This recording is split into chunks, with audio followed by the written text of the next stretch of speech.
For immigrants in particular, having somebody there to engage them, to help them understand how our democracy works, how to participate in a city hall meeting or school board meeting, how to vote. There's such huge barriers for immigrants to civically participate. I think For Freedom's Fund has actually helped change philanthropy to better understand that it's the leaders and organizations from our own communities that best understand how to organize and advocate for our own communities. I walked in the sea of people that were wearing white t-shirts with things that said, "I love you, America. Why don't you love us?" Or "Today we march, tomorrow we vote." And I was handed a clipboard at that march.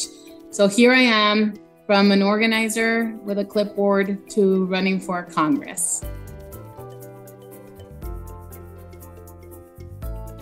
Civic engagement is a very important strategy for our immigrant community to build power because, in the end, elected officials care about votes. But in order to do that, you need the resources necessary to make sure you have the right people to go out into our community and knock on doors and build relationships. So For Freedoms became a key partner to the coalition One Arizona that now has really transformed the state of Arizona.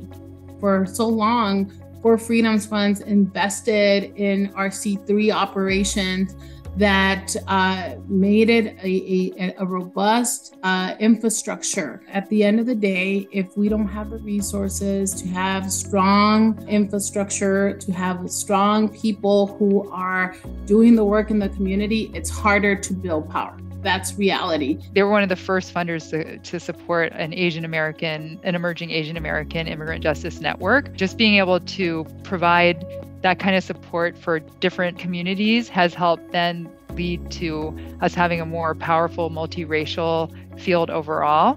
The other thing is being able to provide an intermediary through which other funders who are interested in immigrant justice but may not be able to directly fund the work themselves for whatever reason has been really critical, and it has brought literally millions of dollars to our community.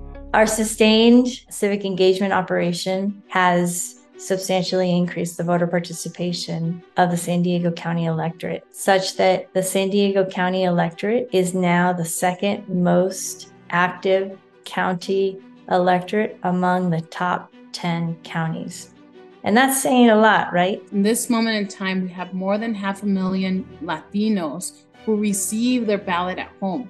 What does that mean? It means that people are voting more often, people are participating in community, people are ensuring that their voices are heard in the easiest way possible.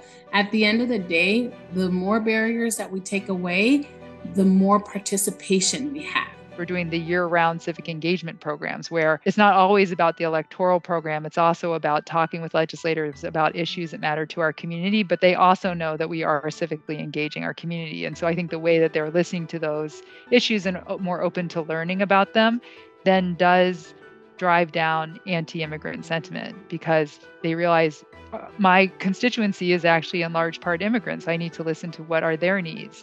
What do they want me to work on? What do they need me to change? If we were to point out what has been the direct impact of this power that we have built in the state legislature, we have not had any more bad, extreme anti-immigrant legislation pass. That was thanks to our efforts of exposing the consequence of passing these extreme pieces of legislation.